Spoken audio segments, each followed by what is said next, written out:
64வது வறுமை ஒழிப்பு தின பிறந்த நாள் இது. தமிழ்நாடு முழுக்க இன்னைக்கு வறுமை ஒழிப்பு தினமாக நம்ம இதை கொண்டாடிட்டு இருக்கோம்.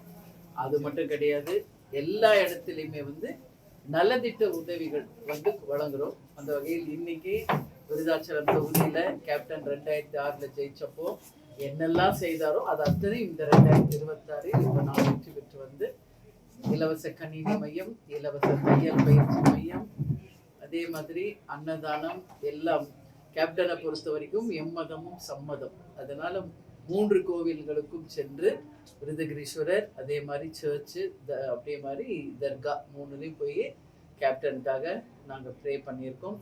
அவர் இன்னைக்கு தெய்வமாக இருந்து நிச்சயம் எல்லா மக்கள் மனசுல வாழ்றார்.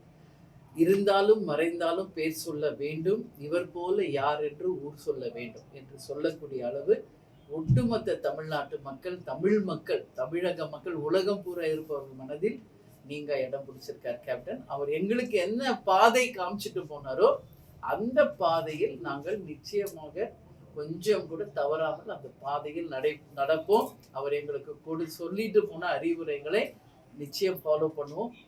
அவர் மக்களே மக்களே மக்களே மக்களுக்காகவே வாழ்ந்த ஒரு தலைவர். மனிதராய் பிறந்து புனிதராய் வாழ்ந்து இன்னைக்கு தெய்வமா இருக்காரு. ஸோ அவர் நேசித்தது எல்லாம் தமிழ் மொழி, தமிழக மக்கள், ஏழைகள். ஸோ அதுல நாங்க உறுதியாக இருக்கிறோம். தமிழ் தாய் வாழ்த்துக்கும், தமிழ் மொழிக்கும், தமிழ்நாட்டிற்கும் நிச்சயம் முதலிடம். அது மட்டும் இல்லை, கேப்டன் சொன்னது போல வறுமை கோட்டிற்கு கீழ் மக்களே இல்லை என்ற நிலையை உருவாக்கணும். தமிழகம் முழுவதும் தேமுதிக சார்பாக இன்னைக்கு நடக்கின்ற நல்லதிட்ட உதவிகளுக்கு எங்கள் கழகத்தை சேர்ந்த எல்லாருக்கும் இந்த பிரஸ் மீட் மூலம் என்னுடைய நன்றிகளை தெரிவிச்சுக்கிறேன். அதே மாதிரி இன்னைக்கு கேப்டன் பிறந்த நாளை முன்னிட்டு எனக்கு தகவல் வந்திருக்கிறது. முதலமைச்சர் விஜய் அவர்கள், எதிர்கட்சி தலைவர் உதயாநிதி அவர்கள், திமுக தலைவர் அண்ணன் ஸ்டாலின் அவர்கள், அதிமுக பொதுச் செயலாளர் அண்ணன் எடப்பாடி பழனிசாமி அவர்கள், அதே போல திமுகவின் முன்னாள் அமைச்சர் தங்கம் தென்னரசு அவர்கள், எம்பியாக இருக்கின்ற சகோதரி கனிமொழி அவர்கள், அண்ணாமலை அவர்கள், வானதி சீனிவாசன் அவர்கள், விசிக தலைவர் அண்ணன் திருமாவளவன் அவர்கள் எல்லாரும் சோசியல் மீடியால கேப்டனை மறக்காம அவங்களை வாழ்த்துக்கள் தெரிவிச்சிருக்காங்க. அவங்க அத்தனை பேருக்கும் தேமுதிக சார்பாக எங்களுடைய நன்றிகளை இந்த நேரத்திலே நான் தெரிவித்துக் கொள்கிறேன். அது மட்டும் இல்லை, இன்னைக்கு கேப்டனுடைய கோவிலுக்கு நடிகர் மன்சூர் அலிகான், MS பாஸ்கர் போன்ற திரையுலகை சேர்ந்த அனைவரும் வந்திருக்காங்க. அவர்களுக்கும் என் நன்றிகளை தெரிவித்துக் கொள்கிறேன். அது மட்டும் இல்லை, நடிகர் சங்கத்தின் சார்பாக கேப்டனுக்கு அங்க போட்டோ வச்சு பூ போட்டு கேப்டனுக்கு வாழ்த்து சொல்லியிருக்காங்க. கேப்டன் சினி கிரியேஷன்ஸ்ல இன்னைக்கு வானவேடிக்கை படம் சுதீஷ் அவர்கள் ப்ரொடியூஸ் பண்றாரு. அந்த யூனிட்லயும் இன்னைக்கு கேப்டனுக்கு அஞ்சலி செலுத்தி தமிழ்நாடு முழுக்க எல்லா இடத்துலையும் இன்னைக்கு அன்னதானம் நடக்குது, நலத்திட்ட உதவிகள் நடக்கிறது என்பதை இந்த நேரத்தில் நான் தெரிவிச்சுக்கிறேன். இன்னைக்கு ஈவினிங் பொதுக்கூட்டம் இருக்கு. அந்த பொதுக்கூட்டத்தில் தலைவர் சொன்னது போல முப்பெரும் விழா. அந்த முப்பெரும் விழா என்னன்னா, எங்களை விருதாச்சலத்துல வெற்றி பெற செய்த என் மக்களுக்கு நான் நன்றி அறிவிப்பு கூட்டம், நலத்திட்ட உதவிகள், தலைவருடைய வறுமை ஒழிப்பு தினம், இது எல்லாத்தையும் சேர்த்து முப்பெரும் விழா. அங்க யூஸ்வலா நம்ம கொடுக்கறது மாதிரி அயன் பாக்ஸ், தையல் மிஷின், கல்வி உதவி, மருத்துவ உதவி, கண் சிகிச்சை முகாம், அது இன்னைக்கு வாசன் ஐக்கேர்ல கூப்பன் கொடுத்துருக்காங்க. மொத்தம் 4000 பேர் அதுல பெனிஃபிட் ஆகுறாங்க. அவங்க பேர் அதுல பெனிஃபிட் ஆறாங்க. அந்த கூப்பன்ஸும் நாங்க வழங்க இருக்கிறோம். இது போன்று பல்வேறு இடத்துல எல்லா திட்டங்களையும் நாங்க அறிவிக்க இருக்கிறோம் என்பதை இந்த நேரத்தில் தெரிவிச்சுக்கிறோம். பரந்தூர் விமான நிலையம் அதனுடைய தமிழக அரசு இல்ல, அது பரந்தூர் விமான நிலையம் வர வேண்டாம் அப்படின்னு எல்லாரும் சொல்றதுக்கான ரீசன் என்னன்னா, அங்க விளைநிலங்கள் அதிகமாக இருக்கிறது, விவசாயிகளும் விளைநிலங்களும் பாதிக்கும் அப்படின்ற ஒரு கருத்து.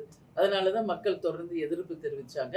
அந்த வகையில் இப்ப முதலமைச்சரா இருக்க விஜய் முதல்ல போய் உங்களுக்கு ஆதரவு தெரிவிப்பேன், இங்க விமான நிலையம் வராம நான் தடுப்பேன்னு சொன்னாரு. ஸோ அந்த வாக்குறுதியை நிறைவேற்றணுன்றதுக்காக அவர் இன்னைக்கு கவர்மெண்ட்ல ஒரு ஜீவோ பாஸ் பண்ணியிருக்காரு.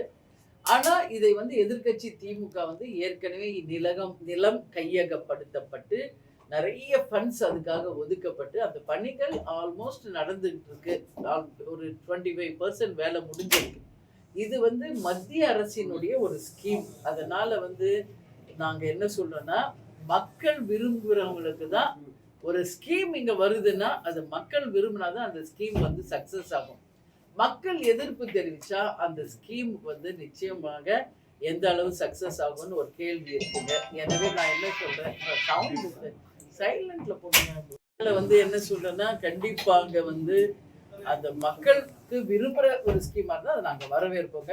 அது மக்களுக்கு எதிர்ப்புன்னா நாங்க அதை பற்றி நிச்சயம் பரிசீலனை பண்ணி தான் நாங்க சொல்ல முடியும். இன்னைக்கு மானிய கோரிக்கை நடந்துகிட்டு இருக்கும்போது தொழில்துறை அமைச்சர் கீர்த்தனா வந்து பத்திரிகையாளர்கள் வந்து பணம் வாங்கி கொண்டு எது வேணாலும் செய்வார்கள் அப்படின்னு ஒரு வார்த்தை விட்டுருக்காங்க. அதை பத்தி எனக்கு கருத்து இல்லை. என்ன நாங்க இல்ல இப்ப நான் சட்டசபையில இருந்தா முன்ன பின்ன என்ன நடக்குதுன்னு தெரிஞ்சு நான் பதிவு கொடுக்க முடியும். நான் இன்னைக்கு தலைவர் பிறந்த நாள்னால இன்னைக்கு இருக்கேன். அதை பத்தி எனக்கு எந்த கருத்தும் இல்லை. இந்த கேள்விக்கு நீங்க தாவேகா கிட்ட கேள்விக்கு பதில் கேளுங்க. அரசு நேரடி நெற்கொள்முதல் வந்து இப்போ வந்து குறுவை அறுவடை டோர் க்ளோஸ் பண்ண வந்து இப்போ வந்து விவசாய நெல்லாம் வந்து திறந்த வெளி இருக்குங்கெல்லாம் மழையில நினையுது. உடனடியாக வந்து கொள்முதல் செய்ய மாட்டாங்க. இந்த கொள்முதல் செய்த மூட்டையில் வந்து லாரி வராங்க காலதாமமாகுது. இதனால விவசாயி நிறைய பாதிக்கிறாங்க. அவர் நெல் வந்து மழையில் நனைஞ்சு வீணாகுது. ஆமாங்க. அதுக்கு நீங்க உங்களுக்கு அதுக்கு முதல் எதிர்ப்பு தெரிவிச்சதே நான் தாங்க. சட்டசபையில இதை பத்தி நான் வந்து ஸ்ட்ராங்கா அதை பத்தி நான் பேசியிருக்கேன். அதனால கலெக்டரை போய் அன்னைக்கு நான் சந்திச்சதும் விவசாயிகளுக்காக தான் அப்படின்றது உங்க எல்லாருக்கும் தெரியும். ஏன்னா நீங்க என் கூடயே தான் டிராவல் பண்றீங்க. ஒவ்வொரு முறை நான் வரும்போது விவசாய நிலங்களையும் விவசாயிகளை தான் பார்க்குறேன். எங்கெல்லாம் நெல் வீணா போதும் அங்கே அதை போய் பார்க்குறேன். அந்த கமிட்டியை போய் பார்க்குறேன். அது மட்டும் இல்லை, விவசாயிகளை சந்திக்கிறேன். கலெக்டரை பார்த்து மனு கொடுத்தேன். சட்டசபையிலும் இதை பற்றி பேசினேன். அதனால தான் 13 லட்சம் உடனடியாக சாக்கு மூட்டைகளையும் சணலையும் இறக்கி நெல் கொள்முதல் உடனடியாக தொடங்கப்பட்டு இன்னைக்கு அதெல்லாம் பாதுகாக்கப்பட்ட ஒரு கிடங்குகளுக்கு அனுப்பப்பட்டிருக்கு. அந்த நெல்மணி வீணாகிறது வந்து நிச்சயம் யாராலும் ஏற்றுக்கொள்ளவே முடியாது. அது உறுதியாக கவர்மெண்ட் வந்து உடனடியாக நேரடியாக நெல் கொள்முதல் செய்யப்பட வேண்டும். அது கிடங்குகளுக்கு அனுப்பணும். அந்த நெல்மணிகள் வீணாகுவதை கண்டிப்பா தடுக்கணும். ஏன்னா ஒரு பக்கம் நம்ம பார்க்குறோம் அரிசி விலை உயர்ந்துகிட்டே போயிட்டு இருக்கு. இன்னொரு பக்கம் பார்க்குறோம் வர நெல்மணி எல்லாமே வீணா போகுது.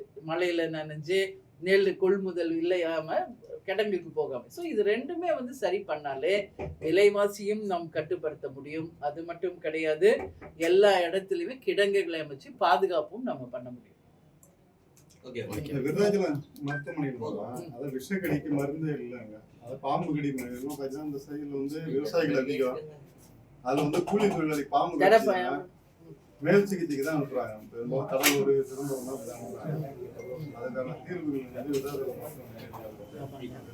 இல்லை, இதுவும் நான் வந்து சட்டசபையிலையும் பேசியிருக்கேங்க.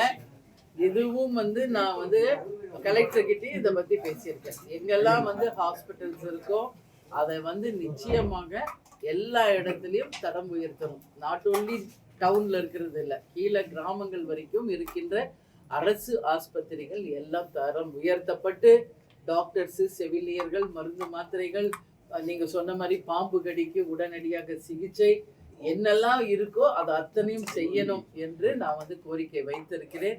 அதனால நிச்சயம் பரிசீலிக்கிறோம் அப்படின்னு சொல்லியிருக்காங்க. தொடர்ந்து நான் இதை ஃபாலோ பண்ணுவேன். சட்டமன்றத்தில் தொடர்ந்து மக்களுக்காக நீ மட்டும் தான் பேசுறீங்க. மற்றவங்க ஆளுங்கட்சியும் ஆண்ட கட்சியும் மாறி மாறி சண்டை தான் போட்டிருக்காங்க. அதை பத்தி உங்களுக்கு நம்ம இன்னைக்கா நேத்தா பார்க்குறோம், தொடர்ந்து அது நடந்துகிட்டு இருக்கு. மானிய கோரிக்கை என்று வரும்பொழுது அந்த மானிய கோரிக்கை பற்றி மக்களுக்காக அது பேசி அதை எப்படிலாம் நம்ம சிறந்த முறையில் அந்த அசம்பிளியை கொண்டு போகணுன்னா ரொம்ப நல்லா இருக்கும். பட் அது வந்து நிறைய விஷயம் அங்கே வந்து பேச ஆரம்பிக்கும் போது டைவர்ஷன் நிறைய இருக்குங்க. ஒரு சப்ஜெக்ட் ஆரம்பிக்கிறப்போ இன்னொரு சப்ஜெக்டில் போகிறாங்க, இன்னொரு சப்ஜெக்ட் ஆரம்பித்தா இன்னொரு சப்ஜெக்டில் போகிறாங்க. இது நிறைய இருக்குதான், இல்லைன்னு சொல்ல முடியாது. இது அவைத்தலைவர்கிட்டையே நான் வந்து சொல்லியிருக்கேன். இது நிச்சயம் அது சரி பண்ண வேண்டியது அரசாங்கத்தின் வேலை. 6 சிலிண்டர் தர சொல்லிட்டு 3 சிலிண்டர் தந்துருக்காங்க. அதை பத்தி 6 சிலிண்டர் சொல்லிட்டு 3 கொடுத்துருக்காருங்க. நான் என்ன சொல்றேன், ஒரே விஷயம் தான் என்னை பொறுத்த வரைக்கும், யாரு வந்து சிலிண்டர் கொடுங்கன்னு எந்த பெண்களும் போய் கேட்கல. ஒரு தேர்தலில் வெற்றி பெறணும், ஓட்டு வாங்கணுன்றதுக்காக வாக்குறுதிகளை அள்ளி வீசுறாங்க. இவர் மட்டும் கிடையாது, பொதுவான கருத்து நான் சொல்றேன். ஆனா ஒரு வாக்குறுதியை கொடுத்தா அந்த வாக்குறுதியை கண்டிப்பா நிறைவேற்றணும். சும்மா வந்து பொய்யாக ஒரு வாக்குறுதியை கொடுத்துட்டா நிச்சயம் மக்கள் வந்து வாட்ச் பண்ணுவாங்க. இதுக்கான பதில் அடுத்த தேர்தலில் கட்டாயம் மக்கள் நிரூபிப்பாங்க. அதனால கொடுத்த வாக்கை நிறைவேற்றும். இப்ப நாங்க ஏன் இப்போ கேப்டன் இல்லைதான், இதெல்லாம் நாங்கள் பண்ணணும்னு இல்லையே, ஏன் தொடர்ந்து பண்ணுறோம்?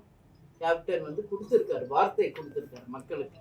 அதை அவர் இருந்தாலும் இல்லைனாலும் நாங்கள் கட்சி சார்பாக அதை வழி நடத்துகிறோம். அந்த மாதிரி தான் இருக்கணும் ஒரு அரசாங்கம் அப்படின்றது என் கருத்து.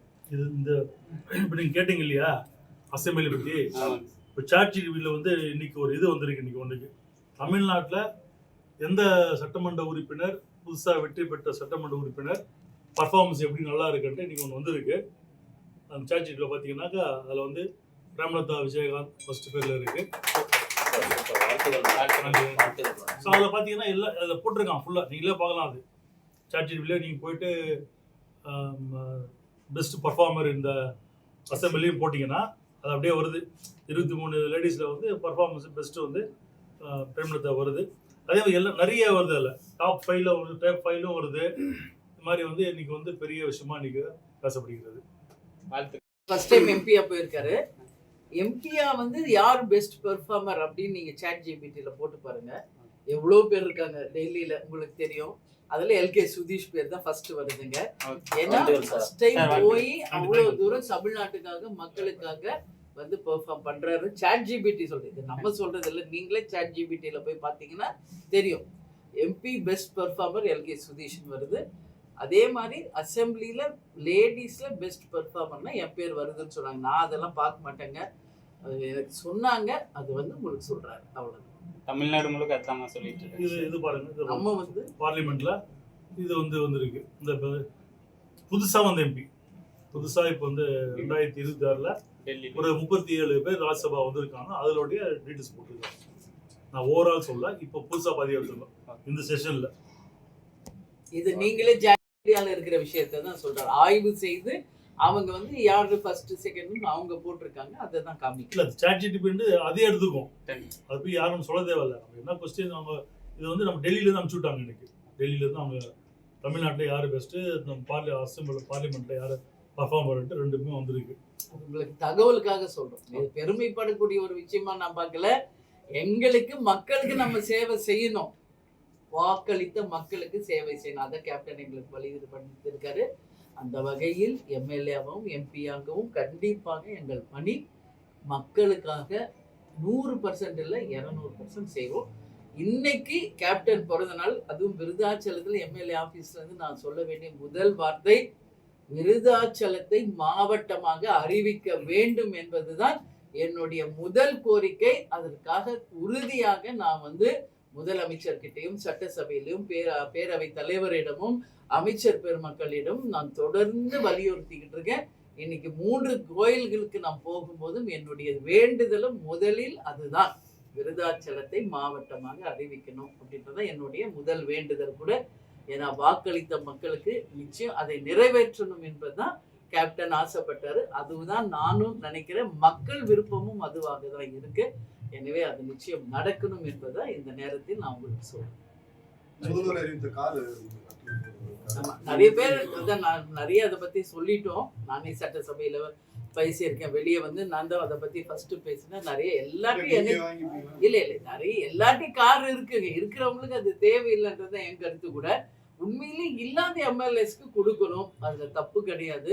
அதனால இன்னைக்கு நிறைய பேர் வேணான்னு திருப்பி கொடுத்துருக்காங்க. நான் 2 நாளா இங்க வந்து நேத்தே வந்துட்டேன் விருதாச்சலத்திற்கு, திருமண நிகழ்ச்சிகள்லாம். அதனால நான் நாளைக்கு மிலாது நபி சட்டசபை இல்லை, வியாழன் வெள்ளி நான் வந்து போவேன். அப்போ கண்டிப்பாக என்னுடைய நிலைப்பாடு என்ன என்பதை நீங்கள் அன்னைக்கு பாருங்க. சட்டசபையில் கார் வேணுன்றனா வேணான்றனா என்பதை நான் சட்டசபையில் செய்வேன், சொல்றேன் உங்களுக்கு. அதே மாதிரி நெய்வேலி லிக்னைட் கார்பரேஷன் இருக்கா, அதுல இன்னைக்கு விருதாச்சலம் சுத்தி இருக்கின்ற நம்மளுடைய கிராமங்கள் வந்து அதுல பெரிதாக பாதிக்கப்பட்டிருக்கு.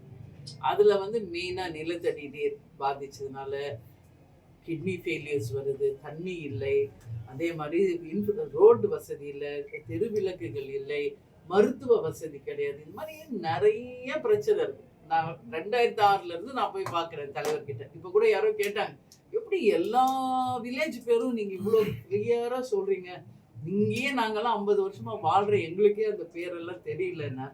அதுதான் நான் சொல்கிறேன், தலைவர் கூட அவரோட நிழலாகவே நான் வாழ்ந்திருக்கேன் 2006 இருந்து. ஸோ எனக்கு விருதாச்சலம் என்பது இன்னைக்கு இல்லை, 20 வருஷமா எனக்கு எல்லா கிராமங்கள் தெரியும். அப்படி நான் வந்து நெய்வேலி சுத்தி போகும்போது அங்க எப்படி மக்கள் பாதிக்கிறாங்கன்றத பல முறை அந்த நெய்வேலி ஒரு சேர்மேனை நான் பார்த்து மனு கொடுத்துருக்கேன், அதை பத்தி பேசியிருக்கேன். ஆனாலும் இன்னும் அந்த பணிகள் சிறப்பா நடக்கல. அதை நாங்க வந்து இன்னைக்கு சுதீஷ் எம்பியா இருக்கிறதுனால இது சென்ட்ரல் கவர்மெண்டோட ஸ்கீம் NLC. அதனால நம்ம தொகுதி மக்கள் சார்பாக ஒரு பெரிய மனுவை நம் தொகுதிக்கு கிராமங்களுக்கு எல்லாம் வந்து கொடுத்து அதை அந்த NLCயோட கேபினெட் அமைச்சரை நேரடியாக சந்திச்சு கிஷன் ரெட்டியவே நேரா சந்திச்சு NLCல விருதாச்சலம் தொகுதி கிராமங்களுக்கு இதெல்லாம் நீங்க செய்யணுன்ற கோரிக்கையும் நம்ம வந்து கொடுத்துருக்குறோம். அது மட்டும் கிடையாதுங்க, எல்லா இடத்துலையுமே நம்ம பார்த்தோம்னா இன்னைக்கு நம்ம தொகுதிக்கு இப்போ விருதாச்சலத்துல பெரிய ஜங்ஷன் நமக்கு இருக்கு. அதனால போற ட்ரெயின்ஸ் எல்லாம் வந்து நம்ம விருதாச்சலத்துல நின்று போகணும் அப்படின்றதையும் அந்த கேபினெட் அமைச்சருக்கு கொடுத்துருக்கோம். மெட்ரோ ட்ரெயின், அதாவது Chennai to Trichy metro train வரணுன்றதையும் நம்ம கோரிக்கையா வச்சிருக்கோம். அப்போ போகும்போது அதுவும் விருதாச்சலம் ஜங்ஷன்ல நிக்கணும். இந்த மாதிரி எதெல்லாம் விருதாச்சலத்துக்கு பெனிஃபிட் ஆகும் அப்படின்னு நம்ம பார்த்து அதை அத்தனையும் அந்த கேபினெட் அமைச்சர்கள் கிட்ட நேரடியாக கொடுக்குறோம். இப்போ பீங்கான் தொழிற்சாலை நான் பல வாட்டி நேரடியாக போயிருக்கேன். நம்ம ஊர்ல இருக்கிற முதல் தொழிற்சாலை தமிழ்நாட்டில் எங்கேயும் இல்லை. அதையும் துறை சார்ந்த அமைச்சர்கள் கிட்ட, கேபினெட் அமைச்சர்கிட்ட அதையும் நம்ம வந்து கொடுத்து இந்த கல்லூரியை முன்னேற்றணும். அது மட்டும் இல்லை, இங்க வேலை வாய்ப்பை உருவாக்கணும் என்பதையும் நம்ம சொல்லிடுவோம். இங்க முந்திரி விளைச்சல் அதிகம், அதனால இங்க அதன் மூலம் ஒரு இண்டஸ்ட்ரீஸ் வந்தா வேலை வாய்ப்பை நம்ம உருவாக்க முடியும். அதே மாதிரி லாஸ்ட் டைம் நீங்க என் கூட வந்தீங்க, இங்க கவர்மெண்டோட அரசு அச்சகம் போய் பார்த்தோம். இதை நான் வந்து சட்டசபையிலேயே அதை பேசியிருக்கேன். உடனடியாக அந்த கட்டடங்களை சீராக்கி அந்த பாதைகள்லாம் அமைச்சு அதை புதுப்பிச்சு அந்த பணிகள் சிறக்கணும்னு கேட்டிருக்கேன். கவர்மெண்ட் ஸ்கூல் எவ்வளோ வருஷம் பழமையானது. இந்த மாதிரி நாம தொகுதியில நான் நேரடி ஆய்வு செய்ததும் மனுக்கள் வருவதையும் உடனடியாக நான் பரிசீலனையில் எடுத்து துறை சார்ந்த அமைச்சர்களுக்கு நான் நேரடியாக கொண்டு போய் சேர்த்துக்கிட்டு இருக்கேங்க. அது மட்டும் இல்லை, இனியும் என் பணி தொடரும். அது நிச்சயம் நிறைவேறும் வரை நான் மக்களுக்காக குரல் கொடுப்பேன், உழைப்பேன் என்பதை இந்த நேரத்தில் சொல்றேன். போதிய டயாலிசிஸ் வசதி இல்லைன்னு சொல்லிட்டு நான் கலெக்டர்கிட்டே சொல்லியிருக்கேன், நேரா நீ கடலூர் போகும்போது சொல்லியிருக்கேன். அதை துறை சார்ந்த அமைச்சர் அன்னைக்கு சட்டசபையில நான் பேசுறப்போ அதை சொல்லியிருக்கேன். நான் பேசுறதோட விட மாட்டேன். எல்லாம் நம்ம தொகுதியில என்னென்ன எனக்கு மனுக்கள் வருதோ நேரடியாக அன்னைக்கு சபை முடிஞ்சோன்னு அந்தந்த அமைச்சருக்கு நான் நேரடியாக அந்த மனுக்களையும் சேர்த்துக்கிட்டு இருக்கேன். முதலமைச்சர் பார்வைக்கும் அது போகிறது, பேரவை தலைவருக்கும் ஒன்று கொடுத்துக்கிட்டு இருக்கோம். இது மட்டும் கிடையாதுங்க, டெல்லியில நம்மளுக்கு எதெல்லாம் முடியுமோ அது சுதீஷ் மூலமாக டெல்லியிலையும் நம்ம கேட்டுருக்கோம். ஸோ எல்லா பக்கமும் நம்ம முயற்சிகள் எடுத்துட்டு இருக்கோம். ஆனா அதை வந்து செய்து தர வேண்டியது அரசாங்கம். அதனால நாங்க எல்லா முயற்சி எடுக்கிறோம், நல்லது நடக்கணும்னு நான் நினைக்கிறேன். நிச்சயம் அதுக்கான பணிகளை தொடர்ந்து செய்வோம் என்பதை சொல்றேன். ஈவினிங் பொதுக்கூட்டிற்கு எல்லாரும் வந்துருங்க. அடுத்த முறை நான் வரும்போது 3-4 நாள் இருந்து ஆய்வுகள் செய்வேன். என் கூடயே நீங்க டிராவல் பண்ணுங்க. நன்றி. நன்றி.